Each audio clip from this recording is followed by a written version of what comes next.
चोल वंश, चोला डिनास्टी तमिलनाडु का एक बहुत शक्तिशाली डिनास्टी था। 9वीं शताब्दी से 12वीं शताब्दी के बीच केवल यह राष्ट्रकूटों से हारा था और किसी से नहीं।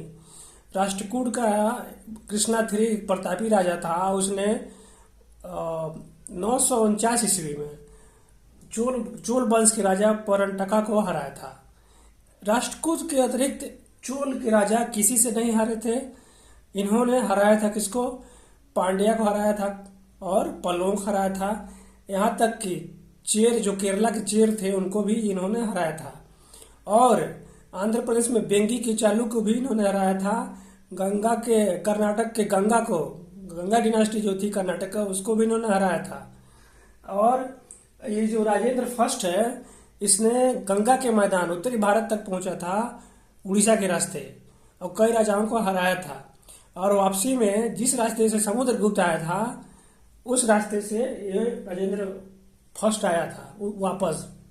और इसने कावेरी नदी के किनारे गंगईच चोलपुरम नामक सिटी बसाया था, इसी विक्ट्री के उपलक्ष्य में कि हमने गंगा को जीता है। और उसकी उपाधि धारण की थी, गंगा के राजाओं को हराने वाला राजेंद्र प्रथम था। और राजा ने 1010 ईस्वी में टेम्पल बनवाया था, बृहदेश्वर टेम्पल, जो भगवान शिवा को समर्पित है। राजा राजेंद्र फर्स्ट, ये दो बहुत ही फेमस राजा हुए चोल वंश में। अब चोल वंश के संस्थापक विजय लाया था, और विजय लाया ने 950 में इसने तंजौर, जो पल्लवों की राजधानी थी, जो तमिलनाडु में पड़ता है, को जीता था विजय लाया ने। और इनके चोल वंश में लोकल जो गवर्नमेंट है, स्थानीय सरकार काफी फला फूला। और लोकल गवर्नमेंट में इन्होंने अपने राज्यों को बांट रखा था। नाडु कुछ गांवों का समूह होता था। इसमें तमिलनाडु है ना, उसी नाडु के जगह तमिलनाडु बना है। तमिलों का नाडु मतलब तमिलों का शासन, जो तमिल लोग हैं उनकी कल्चर है।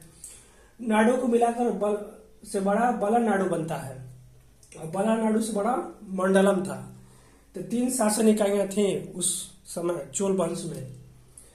उर जो है, ये सामान्य सभा थी, जनरल असेंबली, और महासभा जो है अडल्ट लोगों की असेंबली थी, जो वोट डालते थे। मतलब अडल्ट मतलब 18 साल से ऊपर अडल्ट महासभा थी। और ये जो महासभा की बैठक होती थी कहाँ? अग्रहारम ग्राम में। अग्रहारम ग्राम उसे कहा जाता था जहाँ ब्राह्मण लोग रहते थे, और यहाँ की जो भूमि थी वह रेंट फ्री थी, यानी जो चोला राजा थे उस पर टैक्स नहीं लेते थे, क्योंकि वहाँ पे ब्राह्मण लोग रहते थे। और चोल वंश के राजाओं ने श्रीलंका, इसमें जो श्रीलंका है, वहाँ के राजाओं को हराया। मालदीव को राजा को हराया था, मालदीव तक चोल शासन का। मालाबार, कोरोमंडल, मालाबार जो केरला का तट है, कोरोमंडल जो तमिलनाडु का तट है, इन दोनों तटों पर इनका अधिकार था। और दक्षिण पूर्व एशिया, सुमात्रा, जावा, जो इंडोनेशिया के समय भाग है, उस समय शैलेंद्र डिनास्टी, जो शैलेंद्र वंश था, उनसे इनका बहुत अच्छा व्यापार था। तो इस प्रकार से, और इन्होंने चाइना भी अपना दूत भेजा था, और चाइना के लोग यहाँ व्यापार करने आते थे, इनसे व्यापार था।